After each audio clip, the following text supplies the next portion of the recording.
మిత్రులు ఆరోగ్య అభిలాషులందరికీ నమస్కారం. మిత్రులారా, మనం నిన్న టాబ్లెట్ గురించి మాట్లాడాం. మనకి టాబ్లెట్ ఏదైతే ఉందో అది శాంతం నొప్పిని తీసివేయలేదు.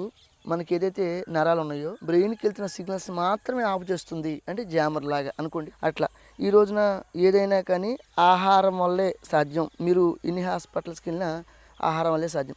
ఈ మధ్యకాలంలో నేను చూసుకుంటే నాకు హైదరాబాద్ నుంచి కానీ, మన చుట్టుపక్కల విజయవాడ నుంచి కానీ, బెంగళూరు నుంచి కానీ, విశాఖపట్నం నుంచి కానీ చాలామంది సోదరిమణులు, డాక్టర్లు, ఎండీలు, ఎంబీబీఎస్లు చేసిన వాళ్ళు మన దగ్గర వస్తువులు తీసుకుంటా ఉన్నారు. తీసుకుని మా వారికి థైరాయిడ్ ఉందండి, మా వారికి షుగర్ ఉందండి, మా వారికి యాక్సిడెంట్ అయితే కాస్త నడవలేకపోతున్నాను, నల్ల బియ్యాలు పెడితే ఎలా ఉంటుందని మాట్లాడుతున్నారు.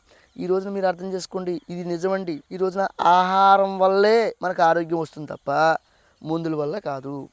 అంటే కొంచెం ఉపశమనం ఉన్నప్పుడు కూడా మందుల వల్ల కాదు.